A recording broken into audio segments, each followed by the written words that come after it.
teman-teman, assalamualaikum warahmatullahi wabarakatuh. Selamat pagi, selamat malam, selamat siang semuanya. Di video kemarin kita udah bahas tentang menu button dan pop up menu sama menu bar. Perbedaan antara menu button sama pop up menu. Dengan kata lain, kita nggak bakal bahas pop up menu buat kalau misalnya nanti dia muncul ya di huruf P, ini kita baru di huruf M. Oke, jadi itu, dan sekarang kita bakal pindah ke Mesh Instant Study. Jangan lupa teman-teman, kalau misalnya merasa video ini berguna, jangan lupa di like, di share, di komen, di subscribe, di cengkring.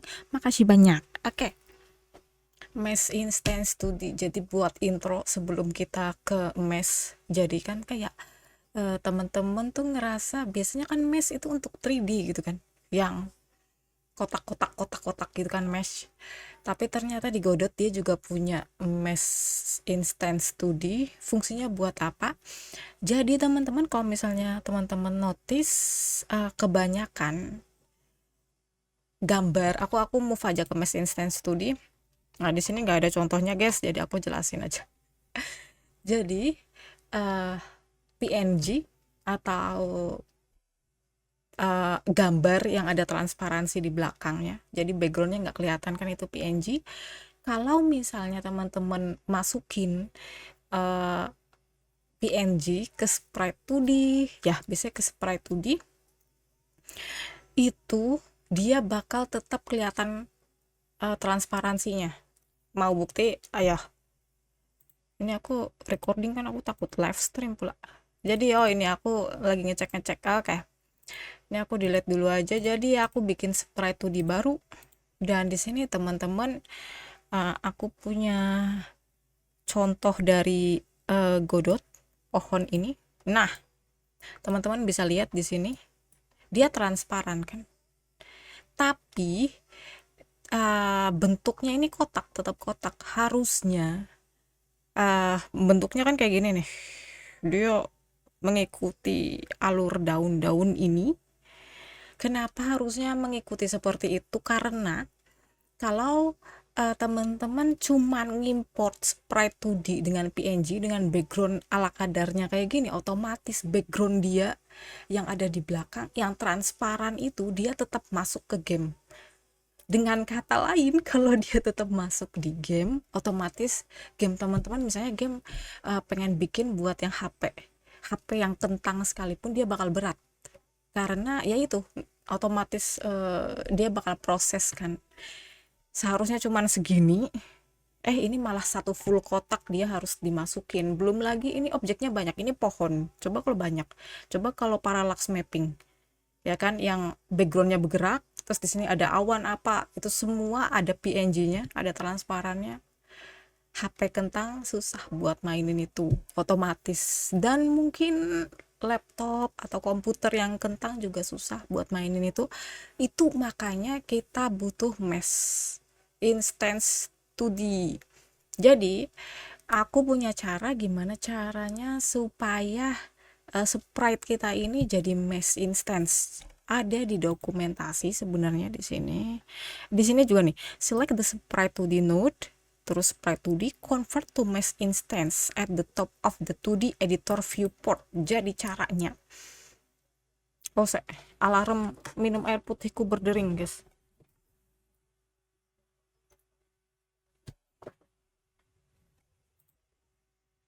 Oke, jadi kita ke sprite 2D kita ini, terus diklik, terus ada convert to Mesh Instance 2D.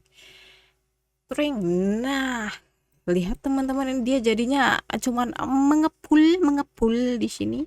Lucu sekali karena, dan bisa dilihat transparansi yang di tengah-tengah pun dia tidak akan masuk gitu, dibiarin pokoknya yang jelas aja, yang kelihatan ada di image. Dan ini kelihatan ini banyak transparansinya, jadi di skip aja. Di sini ada function, dan sebelum itu aku mau taruh label aja dulu di sini biar ada contekan. Jadi aku udah bikin contekan juga di sini. Nah, aku copy aja. Oke teman-teman, jadi bisa dibaca di sini nih, simplification. Kalau misalnya tadi kan function nih, aku liatin lagi deh. Aku liatin lagi. Nih dia. Kita punya simplification, sering, grow, apa bedanya? Semua. Aku sambil dengerin lagu. Oke, simplification, it simplifies the final polygon shape used for the mesh. Kalau teman-teman pengen gamenya ringan, otomatis ini kita taruh simplificationnya high, dengan berarti kalau makin gede dia makin tidak rumit. Mari kita coba ini 1,025 langsung. Oke, update. Oke, dia makin tidak rumit, teman-teman bisa kelihatan kan? Aku mau yang kentang banget. 10 maksimal berapa ini? Oh, maksimal 10, teman-teman, update. Nah, kelihatan sekali betapa simpelnya mesh ini. Makin banyak meshnya, makin berat HP atau device untuk maininnya. Oke, itu untuk simplification. Sekarang kita ke sering. Sering itu it shrinks the opaque area. Jadi apa sih ini namanya, meshnya, garis-garisnya itu dia bakal mengecil sesuai dengan area yang ada, area yang jelas, bukan area yang transparan ya, area yang jelas ke dalam. Jadi mengecilnya ke dalam, bukan mengecil keluar gitu, mengecil keluar.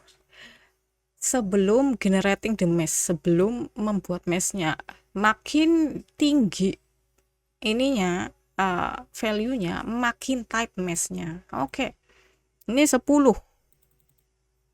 GG, 10 berarti makin tuh kelihatan kan, dia makin berdempet dengan image-nya. Coba kita kecilin kedua, update. Bablas. Paling kecil berapa teman-teman? Aku mau lihat, minus bisa nggak? Nggak bisa, 0. Nah, kelihatan transparannya masih terliput. Jadi makin besar sering, makin sedikit transparan yang teman-teman liput. Nah tuh, wih, oke, itu untuk sering. Kita ke grow. Grow itu memperbesar mesh keluar ya berarti. Jadi lawan katanya sering. Jadi makin besar makin gede meshnya.